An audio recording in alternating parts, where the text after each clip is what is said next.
অপশিল্পায়ন হল শিল্পায়নের বিপরীত বা শিল্পের অধোগতি। সাধারণত 19 শতকে ভারতীয় হস্তশিল্পের বিপর্যয়কে ঐতিহাসিকগণ অপশিল্পায়ন হিসাবে বর্ণনা করে থাকেন। ভারতে ব্রিটিশ সাম্রাজ্য প্রতিষ্ঠার আগে ভারতীয়দের প্রধান জীবিকা ছিল কৃষি ও শিল্প। বাংলা ছিল উভয় দিক থেকে খুবই সমৃদ্ধশালী অঞ্চল। বাংলার মাটি উর্বর হওয়ায় এখানে বিভিন্ন ধরনের ফসল ও শস্য ফলত। বস্ত্র ও রেশম শিল্পে বাংলা ছিল অত্যন্ত সমৃদ্ধশালী। তাছাড়া চিনি, লবণ, সোরা, কাগজ প্রভৃতি শিল্পেও বাংলা ছিল যথেষ্ট সমৃদ্ধ। বাংলার মিহি সুতার কাপড়ের ইউরোপে ভালো বাজার ছিল। এই জন্য 1757 খ্রিস্টাব্দের আগে থেকেই ইংরেজ, ফরাসি, ডাচ প্রভৃতি ইউরোপীয় বণিকরা বাংলা থেকে সুতির কাপড়, রেশম, সোরা প্রভৃতি কেনার জন্য কুঠি তৈরি করে।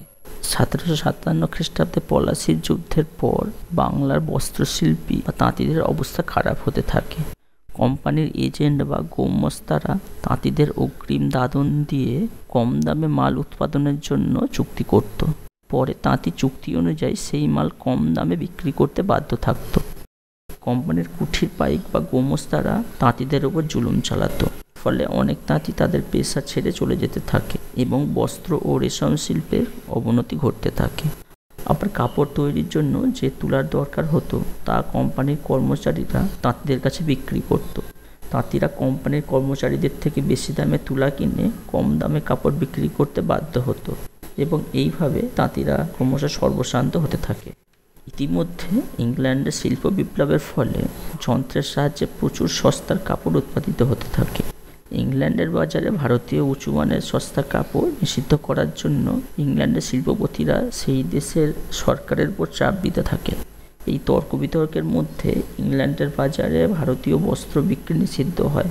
পরবর্তী পদক্ষেপ হিসাবে ইংল্যান্ডের ম্যানচেস্টারের মিল মালিকরা তাদের কলে তৈরি কাপড় ভারতের বাজারে বিক্রির সিদ্ধান্ত নেয়।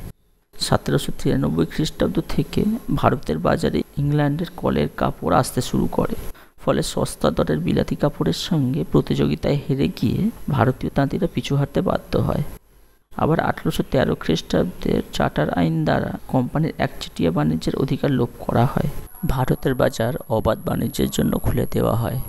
ফলে ইংল্যান্ডের কলের তৈরি কাপড় ব্যাপক হারে ভারতের বাজারে ঢুকে পড়ে।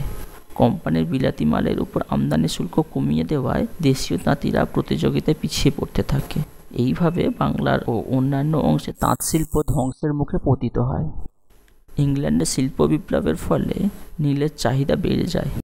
1833 খ্রিস্টাব্দ থেকে নীল চাষের জন্য ইংরেজ বাগিচা মালিকরা ভারতে চলে আসতে থাকে। তারা বাংলা ও অন্যান্য অঞ্চলের চাষিদের নীল চাষ করতে বাধ্য করে। সেই নীল রপ্তানি করে ইংরেজ মালিকরা যথেষ্ট মুনাফা অর্জন করলেও চাষিদের পরিস্থিতি ক্রমশ খারাপ হতে থাকে।